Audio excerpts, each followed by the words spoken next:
Group 1 గురించి చాలా మంది గతంలో వీడియోలు చేయడం అవన్నీ చేయడం జరిగింది. అయ్యా చెప్తున్నాం, ఒకటి ఆలోచించుకోరి. మీరు ఇందులో ఇన్వాల్వ్ అయ్యి మీ రక్త మాంసాన్ని పోసి ఈ డబ్బుల గురించి కానీ అడ్వకేట్ల గురించి కానీ బయట రోడ్ల మీదకి వచ్చి కొట్లాడడం కానీ ఇంకా వాళ్ళ దగ్గరికి వీళ్ళ దగ్గరికి తిరగడం కానీ ఎంత చేసిర్రు, ఏం చేసిర్రు? ఇవాళ ఒక 10-15 యూట్యూబ్ ఛానల్ అన్ని దీని గురించి ఒకటే మాట్లాడతాయి. మరి నెల రోజులు ఈ ఎస్ఎల్పి పడకుండా ఉన్నన్ని రోజులు మరి దీని గురించి మరి ఎందుకు ఏంది ఎట్లా చేయాలని ఎవడన్నా తిరిగిండా? ఎవడు తిరగడు. జడ్జిమెంట్ వచ్చినాక కాంగ్రెస్ వాడు వచ్చి మీద కొట్లాడుతుంటే ఎవడు రాడు, ఎవరికి లేవదు, ఎవరికి అప్పుడు మొగతనం రాదు. ఇగో ఆవేదనతో చెప్తున్నాం. ఎందుకు చెప్తున్నా అంటే ఇప్పుడు వినండి, ఒక్కసారి ఆలోచించుకోరి. అక్కడ సక్సెస్ఫుల్ క్యాండిడేట్స్ చేసినంత వరకు జడ్జిమెంట్ వచ్చేంత వరకు సింగిల్ బెంచ్ జడ్జిమెంట్ పైన వాళ్ళు స్టే తెచ్చుకునేంత వరకు అసలు ఏమన్నా బయటికి రానిచ్చిరా? పోనీ ఈ డీబీలో కూడా నడిచేటప్పుడు ఏమన్నా బయటికి రానిచ్చిరా? వాళ్ళు ఒక 4 కమిటీలు పెట్టుకొని దానిపైన అన్నింటినీ మానిటరింగ్ చేసేటటువంటి ఒక సూపర్ కమిటీ అని చేసుకొని రోజు గ్రూప్ కాల్ చేసుకొని అన్ని చేసుకుంటుంటే బయటికి ఏమాత్రం విషయం రాలేదు. మనకు ఒక ఆయన గ్రూప్ లా ఇది అయిపోయింది, ఇన్ని పాయింట్ ఉన్నాయి, ఇన్ని పాయింట్ అని కొట్టేస్తాడా, ఇన్న జడ్జిమెంట్ ఇయ్యడని ఒక ఆయన మాట్లాడతాడు. ఇంకొక ఆయన దాంట్లో వచ్చినటువంటి అన్ని ఏం పెట్టి ఇంకొక ఆయన కొడతాడు. ఇంకొక ఆయన ఇంకొక రకంగా చేస్తాడు. ఇంకొక ఆయన నేను కేసు వేస్తాంటాడు. నాయనా చెప్తున్నాం, ఒక్కసారి ఆలోచించుకోరి. మనం చేసినటువంటి తప్పు వల్లనే కేసు పోయింది. ఒకటి, ఆ రోజు 7 రోజులు సింగిల్ బెంచ్ జడ్జిమెంట్ వచ్చినాక రారోనాయనంటే ఒక్కడు కూడా రాలేదు. ఆ రోజు ఒక ఆయన వచ్చి 5 కోట్లకని చెప్పిండు. మరి మోతబారి ఇన్ని రోజులుంటే ఒక్కటన్నా ఎందుకు చూపేయలేదు? దాన్ని అడ్వాంటేజ్ గా తీసుకొని రేవంత్ రెడ్డి పోరగాళ్ళను పంపించి ప్రెస్ మీట్ పెట్టించి రచ్చ చేసి ఎమ్మటే ఇన్వాల్వ్మెంట్ తెచ్చుకున్నాడు. మళ్ళా తర్వాత ఇంకొక ఆయన ఇష్టం వచ్చినట్టు మాట్లాడతారు. నిన్న నేను ఈయన ఫస్ట్ నుంచి చెప్తున్నా, వద్దు అని చెప్తున్నా. చాలా మంది చెప్పారు ఈ ఆదిత్య బొమ్మ, ఇగో నేను ఇది లాస్ట్ వీడియో చేయడం. ఇంకా తర్వాత అందరికి తెలుసు. ఇగో ఈయనకు చెప్పిన ఆదిత్య బొమ్మ, నువ్వు వీడియోలు చేయకు, దీన్ని డార్క్ మోడ్ లో పెట్టండి.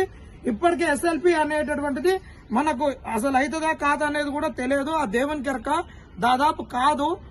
ఎస్ఎల్పీలు సుప్రీంకోర్టు అనేటటువంటిది చాలా సీరియస్ గా ఉంటది.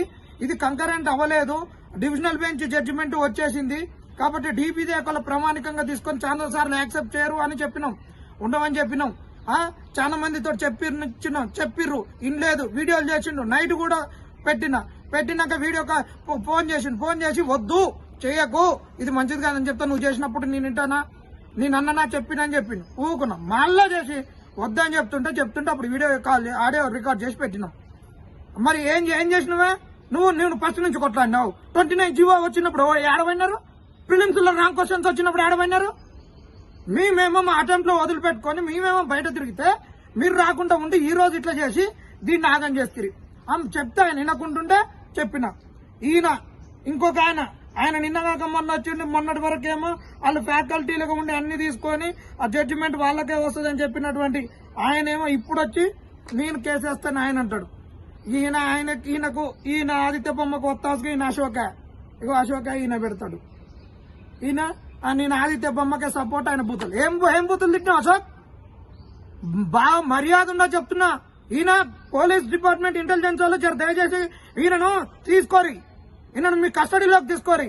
ఈయన రిజర్వ్డ్ సిఐగా ఉండి ఒక్కొక్కరిని కేసులని అది దాన్ని బెదిరించుకుంటా చేసుకుంటా సిసిఎల్స్ రూల్స్ వైలేట్ చేసుకుంటా ఈయనకు నీకు ఎస్సీఐ ఉందా? రేపు నీకు ఏసీపీ వస్తుంది. నువ్వు పోతావు. ఈయన ఆదిత్య బొమ్మకి 40 లక్షల ప్యాకేజ్ ఉంది. వీళ్ళొక డ్రామా లెక్క, వీళ్ళొక టైం పాస్ లెక్క అయిపోయింది. ఇక ఒక్కొక్క పోరగాళ్ళు అందరు ఉన్నోళ్ళు వీళ్ళ ఇక్కడ ఉన్నటువంటి వాళ్ళు 4-5 సివిల్స్ అటెంప్ట్లు వదిలిపెట్టుకొని 22 కానించి అటెంప్ట్లు వదిలిపెట్టుకొని ఇళ్లకు వచ్చి తిరిగి ఎంత ఆగమైపోయి ఈ రోజు ఆయన ముంగటున్నాడు. ఈ గ్రూప్ 1 ఏది లేనోడు పక్క స్టేట్ లో ఉన్నోళ్ళు సివిల్స్ నమ్ముకున్నోళ్ళు ఈ రోజు సివిల్స్ లో సక్సెస్ అయిపోతే వీడు అటు అటెంప్ట్ కోల్పోయి ఇటు మంచి సర్వీస్ రాక, ఇటు గ్రూప్ 1 రాక, అటు గ్రూప్ 2 రాక, చిన్న జాబ్ చేయలేక, గవర్నమెంట్ లో కూడా ఒక గ్రూప్ 4 లాంటివి చేయలేక, ఇమ్మడలేక చెప్పుకోలేక మన కళ్ళ ముంగటోడు మంచిగా యూపీఎస్సీ ద్వారా సక్సెస్ అయిపోతే వీడు అటెంప్ట్లు వేస్ట్ చేసుకొని హోమ్ స్టేట్ అని వచ్చి ఇట్లా ఇబ్బందులు పడేటోళ్ళు ఉన్నారు. ఒక్కొక్కళ్ళు మంచిగా గ్రూప్ 4 గ్రూప్ 2లలో ఉండేటటువంటి ప్రిపేర్ అయిన వాళ్ళు ఉన్నారు. ఎస్ఐలు సిఐలు కూడా ఉన్న వాళ్ళు ఉన్నారు. ఇలా మరి వాళ్ళు ఎవరు ఏం మాట్లాడట్లేరుగా. వాళ్ళ శాతం ఏదైనా సాయం చేస్తారు, లేకుంటే వాళ్ళు ఒక పైసా ఎట్లా గమ్మునుకుంటున్నారు. ఈ అశోక్ ఏంది అయ్యా, మరి నీకన్నా ఎక్కువ మంచిగా టాలెంట్ ఉన్న వాళ్ళు ఈ రోజు వాళ్ళు రాసిచ్చినటువంటి చేసిచ్చినటువంటి అన్ని డ్రాఫ్టింగ్స్ కూడా అన్ని కూడా హైకోర్టులో వాడిరు, సుప్రీంకోర్టులో వాడిరు, ఏ వారు కూడా వాళ్ళ దగ్గర తీసుకుంటారు. మరి వాళ్ళు ఏమైనా పార్టీ పర్సన్ వచ్చారా? నీకన్నా ఎక్కువ నాలెడ్జ్ ఉంది, నీకన్నా ఎక్కువ మేము కూడా మాట్లాడతాం. మనం మేము పోయినామా? ఆ రోజు వద్దురో నాయనంటే పోయి ఎగగొట్టి 29 జీవో అప్పుడు అట్టనే ఆగం చేసి ఒక బ్యాచ్ వీళ్ళు ఆగం చేసి గట్ట నిలదీసేటోళ్ళు లేక వీళ్ళకు నిలదీసేటోళ్ళు ఉంటే అడుగుతున్నావు. జనార్దన్ ఏం చేసిండు ఆయనకు? ఎక్కడ ఉన్నావు అశోక్? ఒళ్ళు దగ్గర పెట్టుకో. పిచ్చి పిచ్చిగా మాట్లాడితే కుదరదు. దా డీజీపీ ఆఫీసులో కూర్చుందో మొగను అవుతారా? మీరు కథలు పడుతున్నారు గ్రూప్ 1 నాశనం చేస్తేందుకు. ఒక్కొక్కరు చెప్తున్నాం గ్రూప్ 1 గురించి దయచేసి, అది లాస్ట్ దశకు వచ్చింది, ఇది ఒక చివరిది. మనం 99% చచ్చినాం, ఒక వెంటిలేటర్ మీద ఉన్నాం. మనం బతుకుతాం సస్తాం కూడా తెలియదు. ఒక సూపర్ స్పెషాలిటీ హాస్పిటల్ ఉన్నట్టు చచ్చిపోయిన శవానికి ఒక ట్రీట్మెంట్ చేస్తున్నటువంటి పరిస్థితి ఈ రోజు కేసు. ఒకసారి ఆలోచించుకోరి. ఇష్టం వచ్చినట్టు దాని గురించి మాట్లాడకరి. ఇష్టం వచ్చినట్టు అంటే కేసుకు సంబంధించినటువంటిది నష్టం జరిగే విధంగా ఇవాళ మనం మాట్లాడే మాటల్ని ఇవాళ సెలెక్టెడ్ క్యాండిడేట్స్ ముఖ్యమంత్రి చాలా సీరియస్ గా తీసుకొని చేస్తున్నాడు. ఒక తలకాయ ఉందా? ఒక నువ్వు సీఐ అని చెప్పుకుంటావు, ఒక నీకు దిమాక్ ఉందా? ఎట్టొచ్చింది నీకు ఆ ఉద్యోగం? ఒక నీకు మెదడుందని అడుగుతున్నా. ఒక సీఎం, సాక్షాత్ ఒక సీఎం సుప్రీంకోర్టులో కూడా నేనే చూసుకుంటా, కేసు మొత్తం నేనే పర్సీవ్ చేస్తా అని చెప్పినాక నేను ఓడిపోయినప్పుడు కూడా అంత బాధపడలేదు, మీ గురించి బాధపడ్డా అని చెప్పినప్పుడు ఈ కేసు యొక్క సివియారిటీ ఏంటనేది తెలుసుకోవాలి కదా. ఈ రోజు ఒక అభిషేక్ మను సింగ్కి ఒక రాజ్యసభని ఇచ్చారు కదా. ఎందుకు ఇచ్చారు?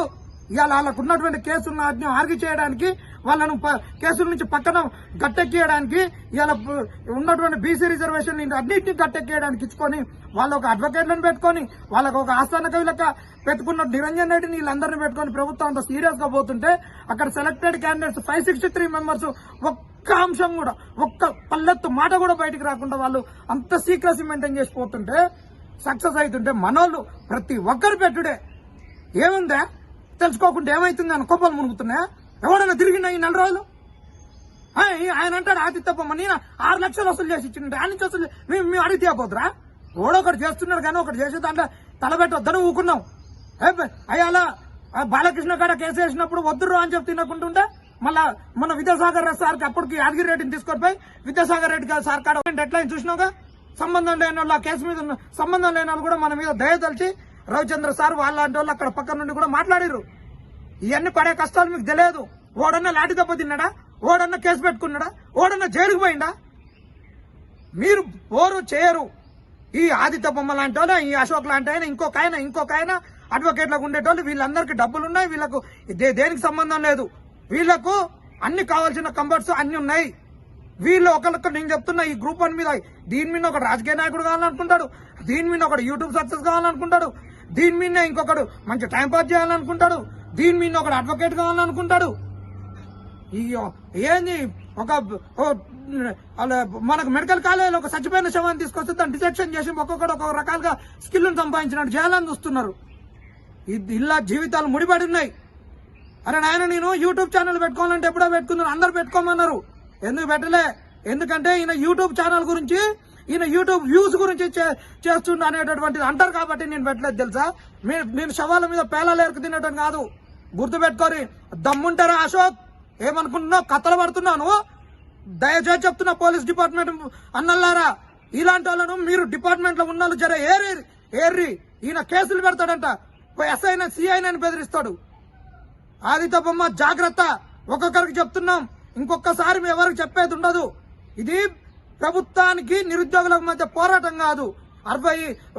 మళ్ళా తెలంగాణలో 14 ఏళ్ల తర్వాత వచ్చిన గ్రూప్ 1 తెలంగాణకు ఒక భవిష్యత్తు ప్రామాణికంగా ఉండవలసినటువంటి ఒక ఎగ్జామ్. దాని గురించి కొట్లాడేటప్పుడు ఇప్పుడు మీరు చేసేది ఏం చేస్తున్నారయ్యా? ఇప్పుడు చేసినటువంటి మీ అంశాలు ఏమైనా ఎస్ఎల్పీకి పోతాయా? సుప్రీంకోర్టు సుమోటోగా తీసుకుంటుందా? ఇప్పుడు ఎందుకు కావాల్సినప్పుడు మాట్లాడినప్పుడు రోడ్ల మీదకి వచ్చి ఓడు మాట్లాడు, కొట్ట రాడంటే ఓడు ప్రెస్ మీట్కి రాడు, ఒక్కొక్కరిని బతిలాడాలి. మరి రారి ఢిల్లీ పోయి మాట్లాడదాం రారి, రాహుల్ గాంధీ ఇంటి దగ్గర కొట్లాడదాం రారి, సో ఏఐసిసి ఆఫీస్ దగ్గర కొట్లాడదాం రారి, జంతర్ మంతర్ దగ్గర కొట్లాడతాం బారి. ఇలా జడ్సన్ అన్నాడు పోయి ఉన్నాడు, రారంటే ఎవరు రాలేదు. నిరుద్యోగులం కూడా పోదాం జడ్సన్ అన్నమాట. అక్కడ వాళ్ళం మనం రిటైర్డ్ ఉద్యోగులు మనం కలిసి చేద్దాం అంటే ఎవరు రాడు ఆడికి. మళ్ళీ ఒక డేటా ఒకటి ఫ్రీగా ఉంది కదా, తక్కువకి వస్తుంది కదా తెలంగాణలో ఇండియాలో, ఇక దాన్ని పెట్టుకొని ఏసీలలో కూర్చొని ఆడబెట్టుకొని ఇక మేము చేసిన మరి ఇన్ని రోజులు ఏం చేసిర్రా? Single bench judgement mains result వచ్చినాక ఏమో ఎవరు రాలేదుగా. మరి ఇలా మిసాలు మెగేసి చేసే మొగోళ్ళు ఎవరు వచ్చాయాలి ఏంటి అనాలిసిస్ చేయలే కదా. మరి వాళ్ళు యూట్యూబ్ ఛానళ్ళలో తిరిగి ఎందుకు చెప్పలేదు? అప్పుడు చేత కాదు. ఈ నెల రోజులు ఏం చేసిర్రు చెప్తున్నాం, దయచేసి చెప్తున్నాం. నష్టం జరుగుద్ది. దీని గురించి అసలు మాట్లాడకపోతే మంచిది. మనకున్న ఛాన్సెస్ చాలా తక్కువ. దీన్ని చిలువలు పలువలు చేసి ఆగం చేయగరి. ఉన్న 1% తోటి ఎట్ట బయటపడాలని చూస్తున్నాం. ఒక ప్రభుత్వం పైన అపోజిట్ గా పోతున్నాం అంటేనే 80% మనం ఓడిపోయినట్టు. ప్రభుత్వానికి అన్ని అండదండలు ఉంటాయి. మనం ఒక 20% నుంచే సక్సెస్ కోరుకోవాలి. అట్లా సింగిల్ బెంచ్ ఎంతో కష్టపడితే వచ్చింది. ఇప్పుడు డివిజనల్ బెంచ్ లో మనం ఆగం చేసుకున్నాం. సింగిల్ బెంచ్ జడ్జిమెంట్ 7 రోజులు మనం కొట్లాడకుండా 5 కోట్లు అని చెప్పి అవన్నీ చేసి ఆగం చేసినాం. దయచేసి చెప్తున్నాం, మనము మాట్లాడేటటువంటి అంశాలు కేసుకు నష్టం జరుగుతున్నంతసేపు మాట్లాడకరి. అసలు ఏం మాట్లాడకరి. ఇక రేపు ఒకళ్ళ ద్వయం వల్ల ఒక కనుక అడ్మిట్ అయ్యిందనుకో, ఇక ఒక్కొక్కఆయన చేస్తాడు. ఇక ఈ ఆర్గ్యుమెంట్ చేస్తున్నాడు మనోళ్ళు. అయిపోయా, ఈ పాయింట్ నిట్ట చెప్పిండు, ఆ పాయింట్ నట్ట చెప్పిండు, ఆ కౌన్సిల్ దగ్గర ఏం లేదు. ఇక మనకు జడ్జిమెంట్ వస్తుంది, అయిపోతుంది. ఇది ఒక ప్రపంచ దేశానికి ఇది ఒక మైల్ స్టోన్ లాంటి జడ్జిమెంట్ అని చెప్తా ఉంటారు. ఆయన క్రికెట్ మ్యాచ్ లెక్కనే టాస్ గెలుస్తాం, బ్యాటింగ్ చేస్తాం, వాళ్ళకి మంచి టార్గెట్ ఇస్తాం, లాస్ట్ చూసేసరికి కప్పు పక్కోడు ఎత్తుకొని పోయినట్టే ఉంది మన గ్రూప్ 1. మంచిగానే జరుగుతాయి, ఆర్గ్యుమెంట్లు జరుగుతాయి, అన్ని జరుగుతాయి. జడ్జిమెంట్ రిజర్వ్ అయిన రోజులు మనకొచ్చా అని అన్ని మాట్లాడతారు. తీరా వచ్చేసరికి కింద మీద అవుతుంది. చూస్తున్నాం ఎందుకైతున్నాయి. మనం చేసుకున్నటువంటి ఏదో పనుల వల్లనే ఇది అయింది. దయచేసి దీని గురించి ఎవరు మాట్లాడకరని చెప్తున్నాం. నష్టపరిచే విధంగా ఉన్నది ఎవరు మాట్లాడకరి. దీని మీద కామెంట్లు చేయకరి. జడ్జిమెంట్ ఆర్గ్యుమెంట్లు జరిగేటప్పుడు ఏం చేయకరి. ఆ ఫైనల్ ఫైటర్ దానికి క్లాక్ అయ్యి. అశోక్, నువ్వు గనక నిజంగా నీకు జీలో దమ్ముంటే అడుగుతున్నా నిన్ను, నువ్వు సిఐ అయితే బెదిరిస్తావా? కేసులు పెడతావా? ఇవాళ మరి ఎందుకు వచ్చి పెడుతున్నావు? సిఐ అంటే నీ డిగ్నిటీ అది. నువ్వు పెట్టుకున్నావు గ్రూప్, ఎవడు పెట్టిండు? నైట్ ఎందుకు అడ్మిన్ తీసేసి ఎందుకు అడ్మిన్ పెట్టుకున్నావు? ఎందుకు పెట్టుకున్నావు? నువ్వు ఇక్కడ వచ్చి కేసు పెట్టాలి. ఇక్కడ నేను హైదరాబాద్ లో మాట్లాడుతున్నా కాబట్టి ఇక్కడ కేసు పెట్టాలి. నువ్వు కేసు పెట్టాలి, నేను కేసు పెట్టాలి. గ్రూప్ 1 నువ్వు నాశనం చేసేటట్టు వాడని ఉంటే ఎవరిని వదిలిపెట్టేది లేదు. ఇది తెలంగాణ భవిష్యత్తు. ఇది వ్యక్తిగతంగా ఒక్కొక్కటి ఎదుగుతందుకు, ఏదో చేసుకుంటందుకు, ఏదో చేస్తుందుకు కాదని చెప్తున్నా. దయచేసి నిరుద్యోగ మిత్రులారా దీన్ని గమనించండి. గమనించి దీన్ని ముందుకు తీసుకుపోదామని చెప్తున్నా.